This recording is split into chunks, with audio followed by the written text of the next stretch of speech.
नमस्कार मित्रांनो, मी मयूर रायकवार, आम आदमी पार्टी जिल्हाध्यक्ष. मित्रांनो, जिल्हा परिषदच्या शासकीय कार्यालयामध्ये कशा पद्धतीनं पैसे घेतले जातात त्याचा हा व्हिडिओ मी तुमच्यासमोर सादर करणार आहे. हा तुम्ही आधी व्हिडिओ पहा.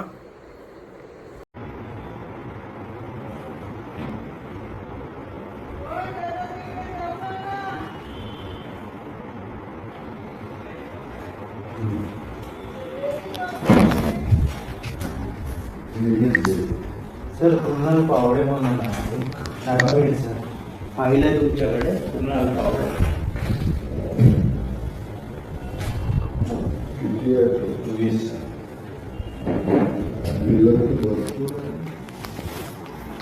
बाकी 4-5 मागे देऊन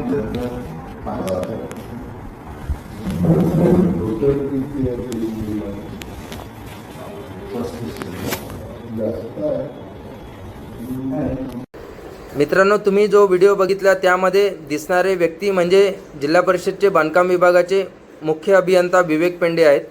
ते शासकीय कार्यालयामध्ये 20,000 रुपये एका ठेकेदाराकडून फाईल सरकवण्याच्या नावावर घेत आहेत आणि उर्वरित पैशाची पण मागणी करत आहेत. तो समोरचा व्यक्ती सांगतो की मी लवकरच ते पण पैसे आणून देईल. प्रत्यक्षात हे तेच विवेक पेंडे आहेत. त्यांना मागील काही महिन्यापूर्वी निलंबित करण्यात आलं होतं भ्रष्टाचार आणि अनियमिततेच्या आरोपाखाली. आम आदमी पक्षाची सुद्धा पण त्याच वेळेस तक्रार होती. आपण पण आम आदमी पक्षाने पण ही तक्रार केली होती त्यावेळेस. त्यानंतर त्यांना निलंबित करण्यात आले होते. पण आता मला एका जागृत नागरिकांनी हा व्हिडिओ पाठवला. त्यांनी सांगितलं की आम आदमी पक्ष अनेक विविध मुद्द्यांना घेऊन शहरामध्ये आणि जिल्ह्यामध्ये लढत आहेत.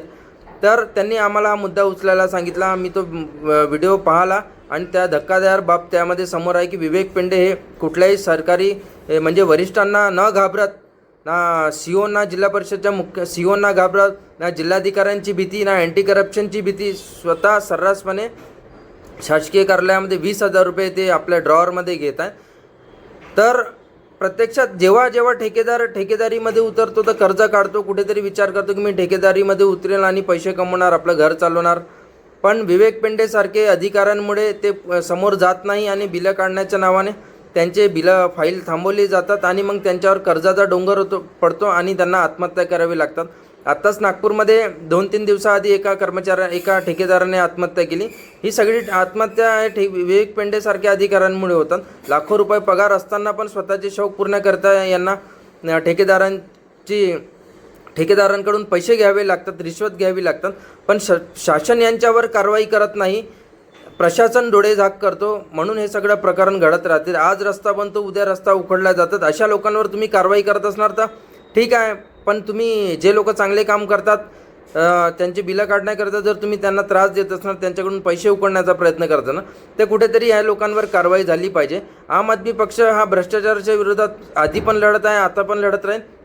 तुम्ही पाहू शकता. मग कुणी असो, कोणताही मोठा व्यक्ती असो, तर आम्ही आम आदमी पक्ष त्यांच्याशी लढत आलेला आहे भ्रष्टाचाराविरोधात. कारण की जनतेला वीज, पाणी, आरोग्य, शिक्षण सारख्या सुविधा मिळाल्या पाहिजे. म्हणून विवेक पेंडेसारखे लोक जे आहेत त्यांना निलंबित केलं पाहिजे. या व्हिडिओचा संदर्भ घेत मी जिल्हा परिषदचे सीओ आणि जिल्हाधिकारी यांना विनंती करतो की यांच्यावर तात्काळ निलंबनाची कारवाई करावी. नागरिकांनाही सांगतो की हा व्हिडिओ जास्तीत जास्त शेअर करा, जेणेकरून असा भ्रष्ट अधिकाऱ्यांवर कारवाई झाली पाहिजे याकरिता. आणि कुठलेही जर काही मुद्दे असणार तर आम्हाला सांगा. आम आदमी पक्ष नक्कीच हे सगळे आपले जनहिताचे मुद्दे उचलेल, एवढे मी आपल्याला